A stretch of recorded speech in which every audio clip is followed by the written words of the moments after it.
بسم الله الرحمن الرحيم الحمد لله رب العالمين والصلاة والسلام على أشرف المرسلين سيدنا محمد وعلى آله وأصحابه أجمعين ومن تبعهم بإحسان إلى يوم الدين رب اشرح لي صدري ويسر لي أمري واحلل عقدة من لساني يفقه قولي أما بعد فالسلام عليكم ورحمة الله وبركاته نواصل إن شاء الله شرح الأربعين النووية ووصلنا إلى الحديث الثامن. Donc assalamu alaikum wa rahmatullah. On continue Inch'Allah l'explication des 40 hadiths de l'imam An-Nawawi. Et nous étions arrivés au 8e hadith.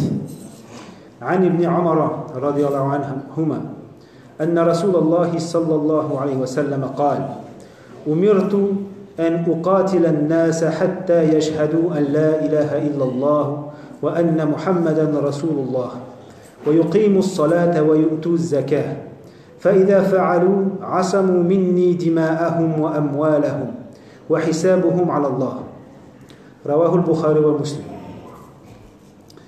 فهذا الحديث شرح هذا الحديث فرصة لنتحدث شيئا ما عن أصول الفقه وليتبين لنا أن لا يستخرج الأحكام من ظاهر حديث واحد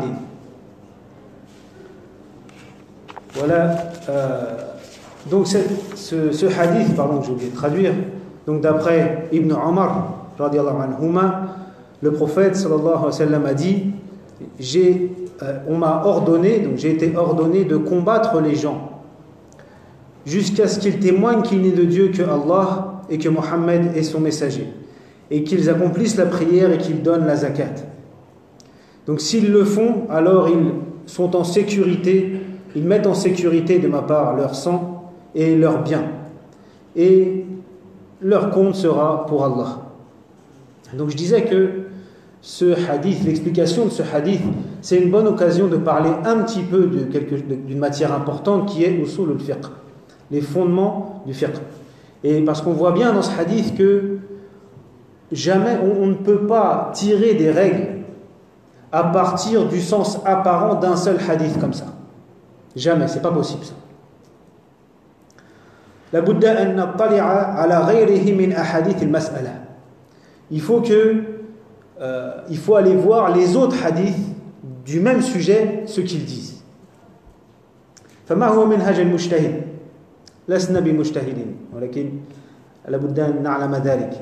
منهج المجتهد إذا ورد خطاب من الوحي آية أو حديث أولا يقوم بتصنيفه أي ما هو موضوع الخطاب في أي باب يصنفه. Que fait le mujtahid? Celui qui interprète les textes. Lorsqu'il a un texte de la révélation, un hadith ou un verset, d'abord il fait ce qu'on appelle le tasnif. Il voit c'est quoi le sujet de ce texte, de ce verset ou de ce hadith. Ça rentre dans quel chapitre des ulum. ثم يجمع الآيات والأحاديث من هذا الباب. إذن أمامه صورة عامة لموقف الإسلام في هذا الموضوع. Et ensuite, il va regrouper tous les hadiths et tous les versets du Coran qui parlent de ce sujet-là. Comme ça, là, il a une vision globale de que dit l'islam de ce sujet. ولماذا؟ لكي لا يفهم الخطاب فهما يخالف الأدلة الأخرى. لولا هذا المنهج لكان نصوص الوحي تخالف بعضهم بعضا. وهذا لا يصلح مستحيل. Pourquoi est-ce qu'il fait ça? Parce que sinon il pourrait comprendre un hadith ou un verset, lui donner une compréhension qui contredit les autres versets et les autres hadiths, les autres dalils. Et ça voudrait dire quoi? Ça voudrait dire que la révélation elle est incohérente, elle se contredit. C'est-à-dire qu'Allah il dit blanc et puis après il dit noir et c'est incohérent. Non, ça c'est pas possible. Donc en fait الفهم الصحيح هو الفهم الذي يناسب الأدلة الأخرى. La bonne compréhension d'un dalil, c'est l'interprétation qui est cohérente, qui convient aux autres dalil. Ainsi, ça ne se contredit pas. Vous allez voir avec cet exemple. Cet exemple de ce hadith, il est parlant. مثلا هذا الحديث بابه قتال غير المسلمين. القتال ضد غير المسلمين. Donc le tasnif, j'ai dit, c'est quoi le sujet de ce hadith? Le combat contre les non-musulmans. C'est ça, le prophète sallallahu alayhi wa sallam a dit, j'ai été ordonné de combattre les gens, jusqu'à ce qu'ils attestent qu'il n'est de Dieu qu'Allah. ومعناه الظاهر, et son sens apparent, le sens apparent du hadith, وجوب قتال غير المسلمين حتى يسلموا ويكرهون. Donc le sens apparent du hadith, c'est qu'il faut combattre les non-musulmans jusqu'à ce qu'ils attestent, ils deviennent musulmans, même sous la contrainte. Ils soient contraints par la force à devenir musulmans. C'est ça le sens comme ça apparent du hadith. ولكن هذا المعنى يخالف آيات من القرآن وأحاديث أخرى وأعمال المسلمين في التاريخ. لم يقاتل المسلمون غير المسلمين بسبب كفرهم. كان سبب القتال غير ذلك. Mais le problème, c'est que ce sens-là, il contredit d'autres hadiths, et il contredit surtout des versets du Coran. Et il contredit l'histoire de l'islam. Les musulmans, les compagnons des premières générations, comme on l'a déjà dit jusqu'à la semaine dernière, ils n'ont pas combattu les non-musulmans parce qu'ils sont non-musulmans. Non, ils ont combattu pour d'autres raisons. On va en parler un petit peu après, parce qu'on en a déjà pas mal parlé. Alors, par exemple, من الآيات التي تخالف هذا المعنى لا إكراه في الدين. Parmi les versets très connus qui contredisent ce sens-là, لا إكراه في الدين, pas de contrainte en religion. Et le sens de ce hadith, de ce verset, c'est pas de contrainte en religion, c'est bon, on fait ce qu'on veut. Non, c'est pas de contrainte pour devenir musulman. Pas de contrainte, quelqu'un qui n'accepte pas l'islam, on ne le contraint pas à devenir musulman. C'est ça le sens du verset. وفي سورة يونس ولو شاء ربك لآمن من في الأرض كلهم جميعا أفأنت تكره الناس حتى يكونوا مؤمنين. Allah dit dans Surat Yunus, en parlant à son prophète, sallallahu alayhi wa sallam, alors que le prophète était attristé, parce qu'il y a des gens qui n'acceptaient pas le message. Alors Allah lui dit, si Allah voulait, si ton Seigneur le voulait, tout le monde sur cette terre serait croyant. La amanna man fil ard kulluhum jami'a. Et Allah il insiste.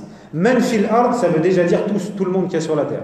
Kulluhum, tous, encore une fois. Jami'an, encore tous. Pour insister comme ça, que tout le monde serait croyant dans le sens musulman. Croyant dans le Coran, ça veut dire yu'minu billahi wa bi rasulihi. Donc, sous-entendu, ce n'est pas le cas. Il y a des gens qui ne sont pas croyants. Est-ce que c'est toi qui vas contraindre les gens à devenir croyants? Donc on voit qu'on a des versets qui contredisent le sens apparent de ce hadith. Alors comment on fait? Comment fait-on?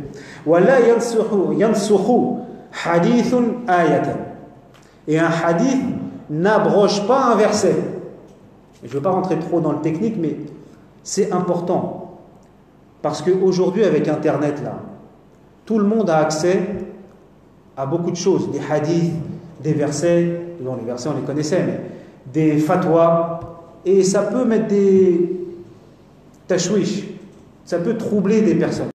Si on ne sait pas comment, par exemple, ce hadith, quand on le lit comme ça, j'ai été ordonné de combattre les non-musulmans, alors qu'est-ce que ça veut dire? Il faut prendre les armes, il faut combattre les non-musulmans, là. Donc il faut savoir un petit peu comment appréhender ces textes. Donc, un hadith n'abroge pas un verset. Pour abroger un verset, c'est possible, c'est arrivé. Al-Nasikh wal-Mansoukh. Il y a des versets qui ont abrogé d'autres versets. Mais il faut que ce soit un verset du Coran pour abroger un verset du Coran. Parce qu'un hadith, c'est moins fort qu'un verset du Coran. Même un hadith sahih. Donc, on ne peut pas dire que ce hadith abroge les versets. Non, c'est pas possible. فمعنى ظاهر الحديث مشكل لا يستقيم لأنه لا تناقض بين الأدلة. Donc le sens apparent de ce hadith, il pose problème. Parce qu'il ne peut pas y avoir de tanaqud, d'incohérence entre les dalils. فلهذا قال العلماء ومنهم ابن حجر العسقلاني في فتح الباري أن هذا الحديث عام أريد به الخاص وتخصيص العام شيء يحدث كثيرا ما. C'est pour ça que les ulama, et parmi eux Ibn al-Hajar al-Asqalani, le grand muhaddith, comme vous voyez dans un livre, quand il s'agit de hadith al-Hafidh al-Hadith, quand on dit juste al-Hafidh, c'est Ibn Hajar, l'auteur de Fath al-Bari, qui est le commentaire d'Al-Bukhari le plus connu. Donc qu'est-ce qu'il dit Ibn Hajar et d'autres muhaddithoun? Que ce hadith, en fait, c'est des paroles générales, mais en fait, ça vise certaines personnes en particulier. Et ça, c'est quelque chose qui arrive souvent dans la langue arabe et dans les sources, le Coran ou les ahadith. Ça arrive souvent, c'est pas quelque chose de bizarre. مثلا إذا قال تعالى في سورة البقرة والذين كفروا سواء عليهم أأنذرتهم أم لم تنذرهم لا يؤمنون. Quand Allah dit, par exemple, quand Allah dit dans le Coran et ceux qui mécroient, الذين كفروا, peu importe que tu leur fasses la da'wa, que tu les avertisses ou pas, ils ne croiront pas. Donc si on prend le sens apparent de ce verset aussi, qu'est-ce qu'on dit? Que aucun kafir, aucun mécréant n'acceptera l'islam après la révélation de ce verset. Allah a dit وَالَّذِينَ كَفَرُوا, ceux qui mécroient, سَوَاءٌ عَلَيْهِمْ أَأَنذَرْتَهُمْ أَمْ لَمْ تُنذِرْهُمْ لَا يُؤْمِنُونَ. Ceux qui mécroient, peu importe que tu leur fasses, que tu les avertisses ou pas, ils ne croiront pas. Donc le prophète ça aurait dû arrêter la da'wa. Mais on voit bien que les faits contredisent ça. Alhamdulillah, des milliards et des milliards de non-musulmans sont devenus musulmans après la descente, après la révélation de ce verset. Alhamdulillah, sinon personne d'entre nous serait musulman là. Donc qu'est-ce que ça veut dire? Pourtant Allah il dit وَالَّذِينَ كَفَرُوا, ceux qui ont mécru. C'est c'est un mot général. Mais en fait, أُرِيدَ بِهِ بَعْضُ الَّذِينَ كَفَرُوا. Allah dit ceux qui ont mécru, mais en fait il veut dire certains parmi ceux qui ont mécru. Certains mécréants, que tu les avertisses ou pas, ô Mohammed, ils croiront pas. C'est pas tous, c'est certains. وَمَنْ الَّذِينَ خَتَمَ اللَّهُ عَلَى قُلُوبِهِمْ. Allah le dit dans le verset ensuite. C'est qui ceux-là? Ceux dont Allah a fermé, scellé les cœurs. Mais c'est pas tous. Et pourtant Allah il dit الَّذِينَ كَفَرُوا. Donc un mot général, mais en fait sa portée elle est restreinte, c'est pas tout le monde dont il s'agit. وإذا قال الله تعالى قال اليهود عزير ابن الله. Et quand Allah dit قال اليهود عزير ابن الله, les juifs ont dit al-Yahoud, Uzair est le fils de Dieu, est le fils d'Allah. Donc ils ont fait comme les chrétiens avec Isa ibn Maryam, quelque chose qui relève du shirk, donner un fils à Allah. Est-ce que les juifs ils donnent un fils à Allah? Non. Les juifs dans l'immense majorité hum muwahhidun, al-Yahoud muwahhidun, al-mushkila fi aqidatihim laysa fi hadha al-amr. Les juifs ils croient en un Dieu unique. Le problème dans l'aqida il est ailleurs, mais au niveau du dogme ils croient en un Dieu unique, les juifs. Et pourtant Allah dit les juifs, al-Yahoud, ça veut dire les juifs disent que Uzair est le fils de Dieu. Mais en fait on voit bien que ce n'est pas tous les juifs, parce que la plupart des juifs ne disent pas ça. Mais c'est certainement une secte, un groupe parmi les juifs qui à l'époque du prophète Uzair, ils ont dit Uzair est le fils de Dieu. Mais Allah dit al-Yahoud, les juifs, et en fait ici il vise une partie, un groupe des juifs.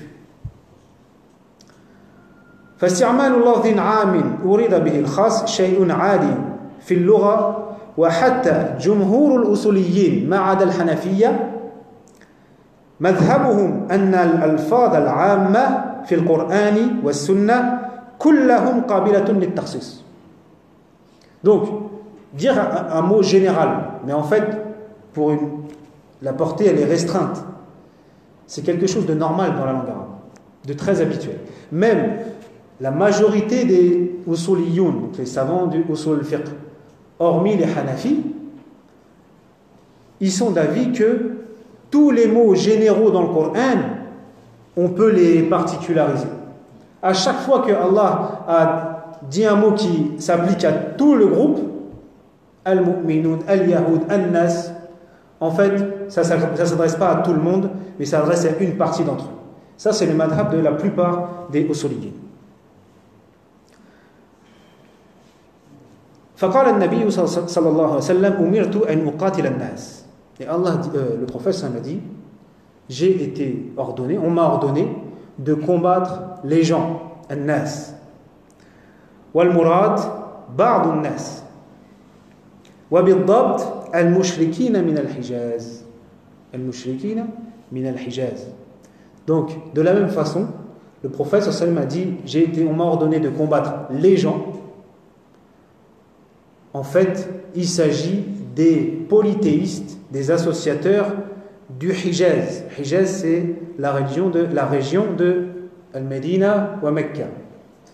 وهناك اختلاف بعض العلماء يذهبون إلى أن المشركين من جزيرة العرب. Il y a une divergence. Certains savants sont d'avis que ce n'est pas seulement le Hijaz, mais les mushrikoun de la péninsule arabique. Donc un petit peu plus large. Mais ce qui est sûr, c'est que ce n'est pas An-Nas. Parce qu'on pourrait même dire que An-Nas yadkhulu fihi al-mu'minun. An-Nas, al-mu'minun min An-Nas. فطبعا لابد من تخصيص. On pourrait même dire que si on prend le sens comme ça, les gens, il y a les croyants dedans aussi. Il y a les musulmans dans les gens. Mais ce n'est pas possible. Donc évidemment, il faut particulariser. فالسؤال ما الدليل؟ ما الدليل على ذلك؟ لا بد من دليل لتصريف خطاب من معناه الظاهر. Par contre, on ne peut pas comme ça interpréter une parole, ne pas prendre son sens apparent comme ça. Il faut un dalil pour ça. Donc quel est ce dalil? في شهر شوال من السنة التاسعة الهجرية أوحى الله الآيات الأولى لسورة التوبة. Dans le mois de Shawwal de la 9e année de l'Hégire, Allah a révélé les premiers versets de Surah At-Tawbah.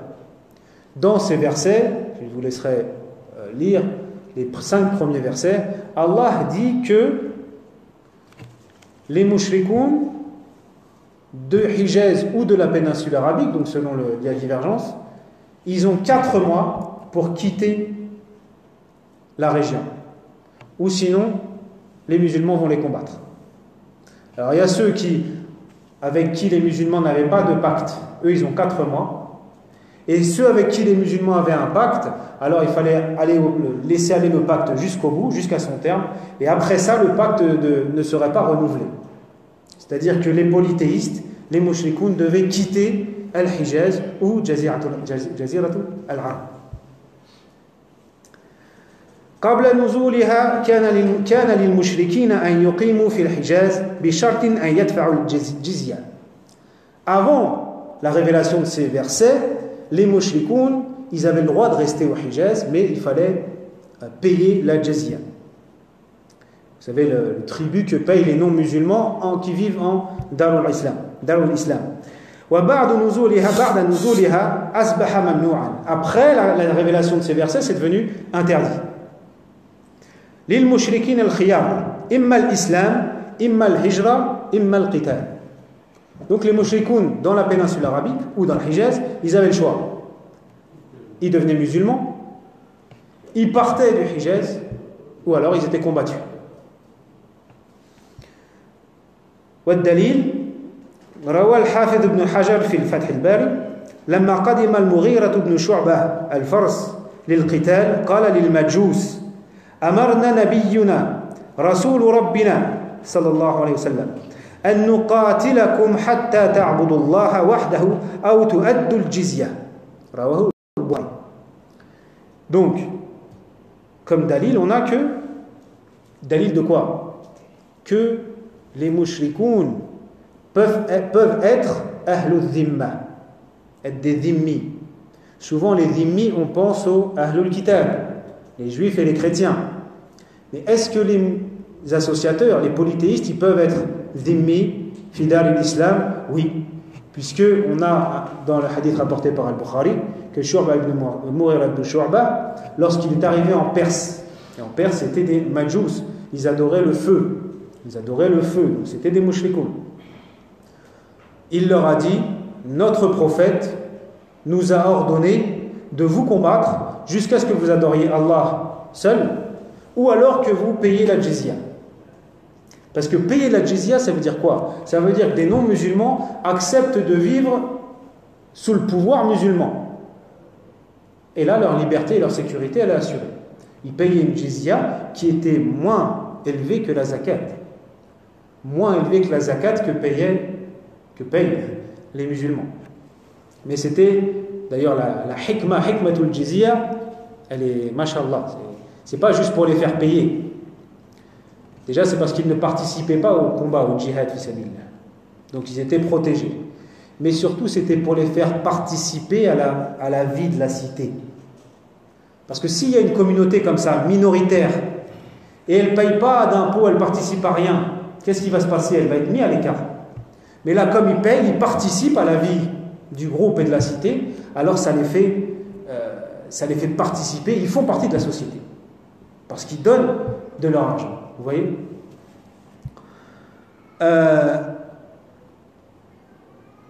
وروى البخاري أن عبد الرحمن بن عوف أخبر عمر بن الخطاب أن النبي أخذ الجزية من المجوس. Et il y a un autre dalil rapporté par Al-Bukhari qui dit que Abdurrahman ibn Auf, radiyallahu anhu, alors que au temps du califat de Omar ibn al-Khattab, il a dit à Omar que le prophète sallallahu alayhi wa sallam prenait la jizya des Majous. والمجوس مشركون وقد يكون المجوس أهل الذمة في دار الإسلام. Donc les Majous, ce sont des mushrikoun et ils peuvent être dhimmi en dar al-Islam. وقال الشيخ ابن عثيمين في كتابه, juste avant, vous voyez, si le sens du hadith c'était combattre les gens jusqu'à ce qu'ils deviennent musulmans, comment ça se fait que Omar ibn al-Khattab il a pris la jizya? Pris la jizya, ça veut dire qu'il reste Majous, hein? Ils ne sont pas musulmans. Il les aurait combattus aussi. Le prophète les aurait combattus aussi. Il n'aurait pas pris d'eux la jizya.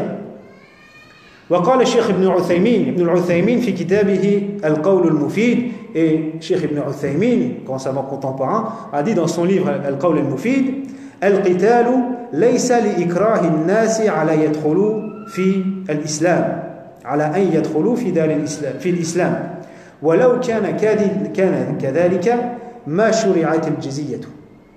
Donc Cheikh Ibn Uthaymin il dit le combat c'est pas pour forcer les gens à devenir musulmans. Parce que si c'était comme ça, alors la jizya elle n'aurait pas été instituée.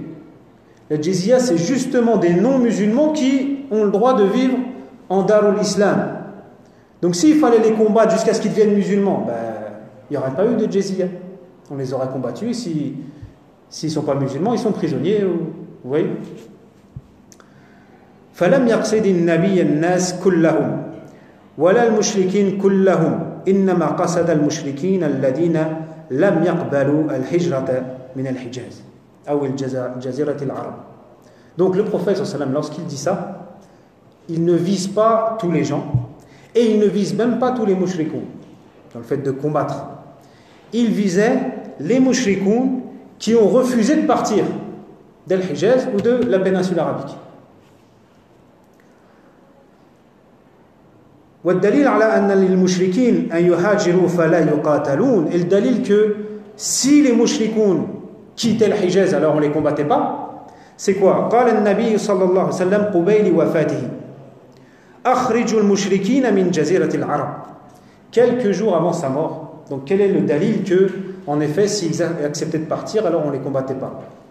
Quelques jours avant sa mort, le prophète sallallahu alayhi wa sallam a dit à ses compagnons sortez renvoyer les mushrikoun de la péninsule arabique. Et quelques jours avant sa mort, donc ça n'a pas été abrogé non plus. Le dernier jeudi avant sa mort, il a dit sortez les mushrikoun, expulsez les mushrikoun, les idolâtres de la péninsule arabique. Encore une fois, comment est-ce qu'il aurait pu dire ça si le hukm c'était de les combattre jusqu'à ce qu'ils deviennent musulmans? Il n'aurait pas dit ça, il aurait dit combattez-les. فيشير الحديث إلى أن مشركي جزيرة العرب ما قتلوا وبقوا مشركين وإنما أخرجوا من جزيرة العرب. Donc ce hadith, il montre, dans son sens, on déduit que les mouchrikoun avaient le droit de rester mouchrikoun, mais il fallait qu'ils quittent la péninsule arabique ou alors Al-Hijaz ala al-Khilaf. Donc vous voyez comment on peut vite être induit en erreur si on prend des hadiths et qu'on les interprète comme on les comprend, nous qui ne sommes pas des mujtahidoun, qui ne sommes pas des ulama. On comprend juste le sens apparent et on sort des règles comme ça. Ça peut être très dangereux. Et surtout, on peut faire mentir le Coran, on peut faire mentir les autres hadiths. Donc c'est bien que chacun reste à sa place. Et quand on voit un hadith qui nous perturbe, quand on voit un hadith qu'on ne comprend pas par rapport à ce qu'on connaît déjà, on a l'impression il y a une incohérence. On demande à ceux qui savent. Qui nous expliquent le hadith.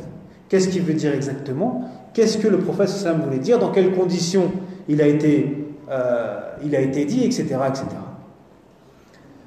Alors pourquoi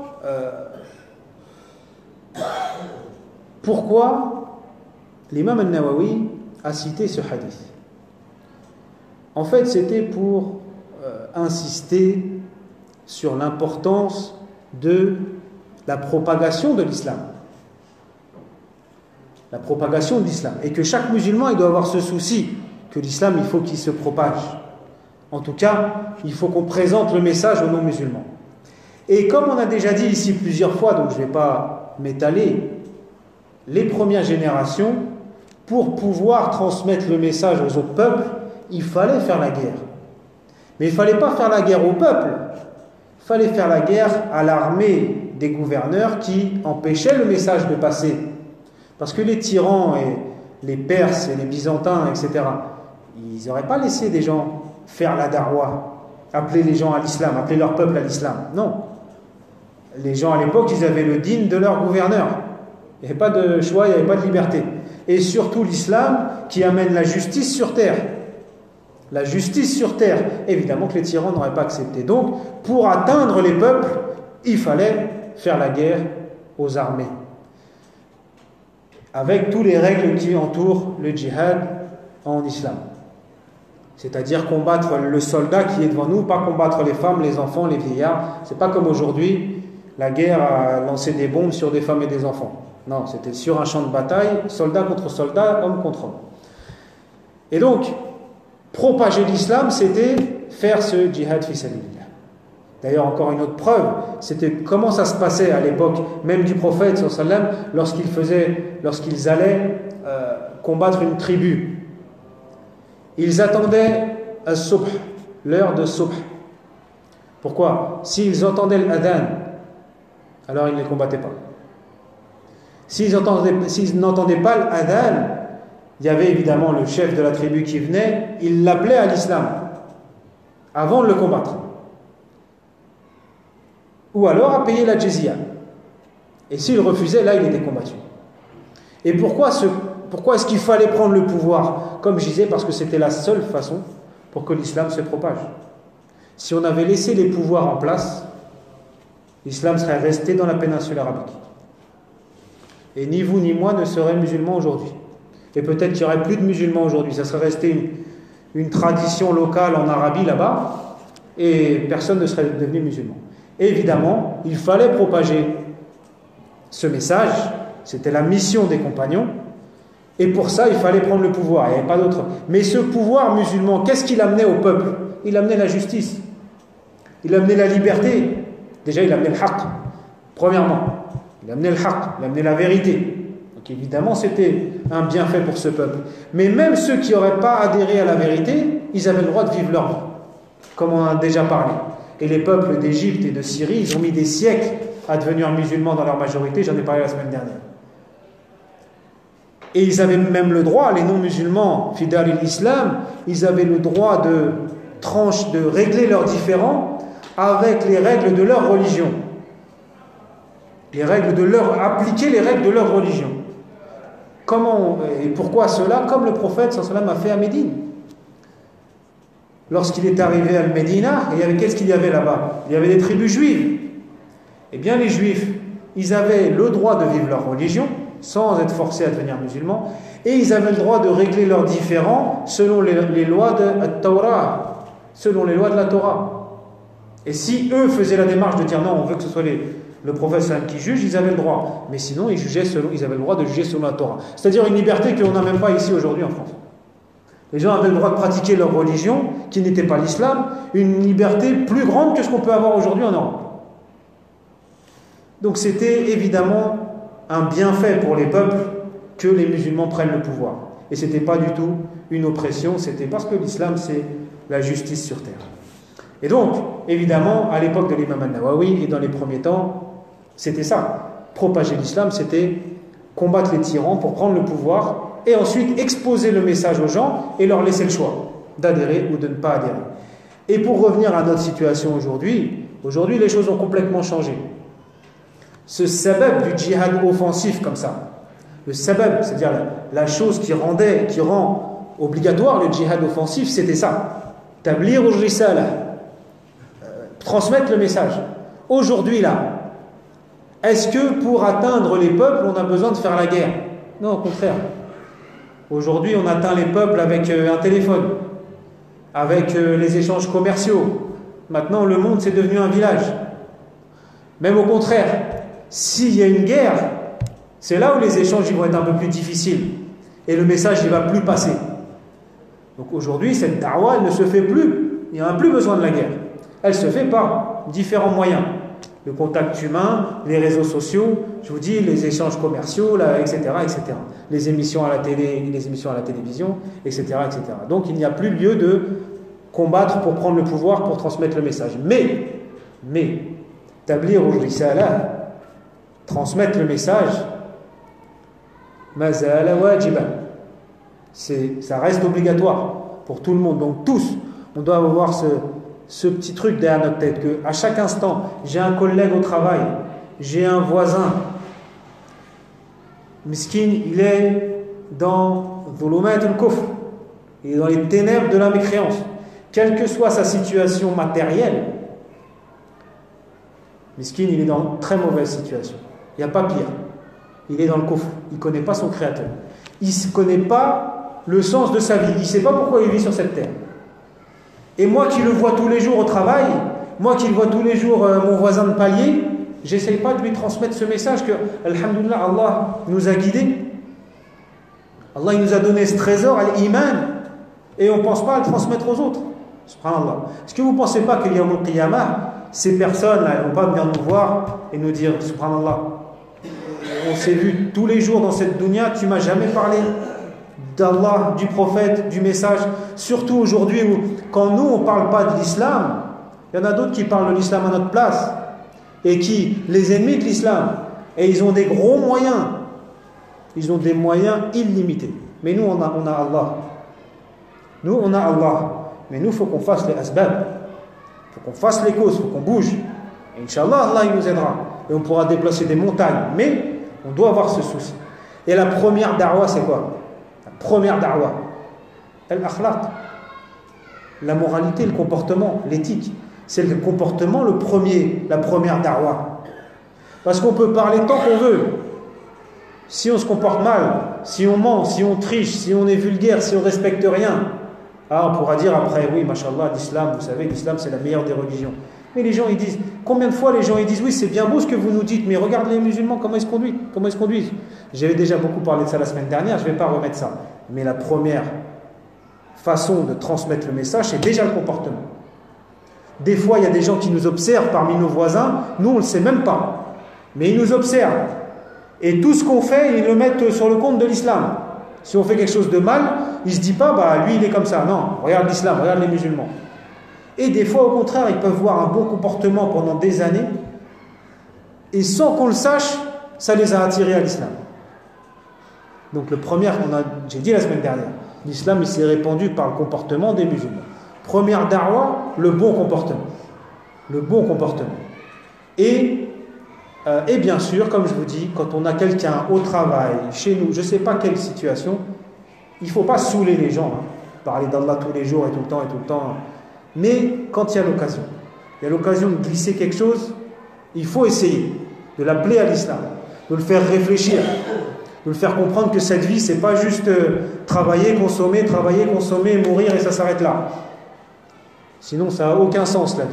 Il faut essayer de trouver avec bil hikma wal maw'idatil hasana, comme Allah nous dit, avec la sagesse et la bonne exhortation. Et je finirai avec ce verset où Allah nous dit ومن كان خير قال ممن دعا إلى الله وقال إنني من المسلمين. Quelle meilleure parole, qui est meilleur en parole que celui qui appelle à Allah et qui dit je fais partie des musulmans. On pourrait encore beaucoup parler de ce verset, on ne va pas être trop long, mais vous voyez, Allah dit que c'est la meilleure parole, appeler à Allah, faire connaître à quelqu'un. Imaginez, vous faites connaître à quelqu'un son créateur. Inch'Allah, s'il adhère à l'islam, tout ce qu'il fera après, Inch'Allah, vous aurez des hasanats dans votre balance. Facilement, en ayant dit quelques mots ou en ayant un bon comportement. Donc, à nous de ne pas oublier ça. De ne pas oublier ça. Et même ça nous aide, nous, à avoir ce bon comportement, etc. Avoir ce souci de attention à l'image de l'islam que je donne. Parce que je dois donner envie aux gens d'être musulmans, Inch'Allah. ونتوقف هنا إن شاء الله. اللهم صل على محمد وعلى آل محمد كما صليت على إبراهيم وعلى آل إبراهيم وبارك على محمد وعلى آل محمد كما باركت على إبراهيم وعلى آل إبراهيم في العالمين إنك حميد مجيد. سبحانك اللهم وبحمدك نشهد أن لا إله إلا أنت نستغفرك ونتوب إليك. سبحان ربك رب العزة عما يصفون وسلام على المرسلين والحمد لله رب العالمين. بارك الله فيكم والسلام عليكم ورحمة الله.